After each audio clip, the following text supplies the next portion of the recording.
প্রথম পর্বের ইজতেমা হচ্ছে ইনশাআল্লাহ, সেই বিষয়ে কোনো ধরনের বাধা নেই। তার কার্যক্রমও ইনশাআল্লাহ প্রস্তুতি চলছে এবং আরো পুরোদমে শুরু হয়ে যাবে। দ্বিতীয় পর্বের যে ঘোষণাটা ছিল, সেই ঘোষণার বিষয়ে তো আমাদের 17ই ডিসেম্বরের হত্যাকাণ্ডের পরে পরিস্থিতি পাল্টে গেছে। কাজেই 17 তারিখের এই হত্যাকাণ্ডের পরে যাদের হাতে টঙ্গীর ইজতেমার মাঠ সাধারণ নিরীহ মুসল্লিদের রক্তে রঞ্জিত হয়েছে, তাদের আসলে সেখানে ইজতেমা করার নৈতিক কোনো অধিকার থাকে না। সরাসরি তাদের সাথে কথাবার্তা বলেছি এবং আলেমদের পক্ষ থেকেও মধ্যস্থতা করার জন্য উদ্যোগ নিয়ে তাদের সাথে আলোচনা করা হয়েছে এবং প্রশাসন এবং সরকার যেহেতু সর্বোচ্চ জায়গা থেকে এই বিষয়টাকে গুরুত্ব দিয়ে মীমাংসার উদ্যোগ নিয়েছে, আমরা সরকারেরও সকল উদ্যোগকে স্বাগত জানিয়েছি।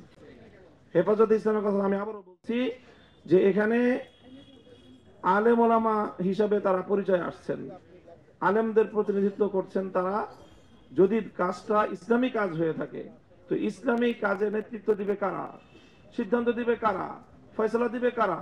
কোরআন সুন্নাহর এলেম যাদের কাছে আছে তারাই তো এই বিষয়ে মীমাংসা এবং সিদ্ধান্ত দিবে।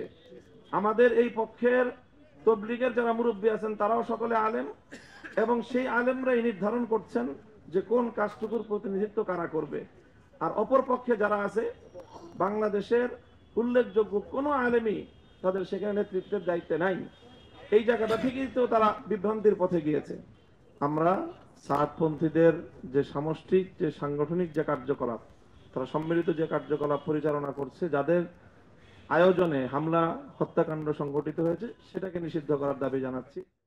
আর সেই সাথে আগাগোড়াই আলেমদের পক্ষ থেকে বলা হয়েছে যে তবলিগের কাজ, যে বিতর্কটা ভারতে তৈরি হয়েছে সেই বিতর্কটা যেন বাংলাদেশে টেনে আনা না হয়, বাংলাদেশের সকলে মিলে যেন সম্মিলিতভাবে তবলিগের কার্যক্রমটা পরিচালনা করা হয়। আমরা অব্যাহতভাবে আমাদের সেই আহ্বান জানিয়ে যাচ্ছি। আমরা মনে করি যে 2018 সালের ডিসেম্বরে এবং 2024 সালের ডিসেম্বরে তাদের যে হত্যাকাণ্ড এবং হামলার ঘটনা, এটার তো একটা শাস্তি হওয়া দরকার এবং সেটার যথোপযুক্ত শাস্তি হলো তাদের কার্যকলাপকে নিষিদ্ধ করা।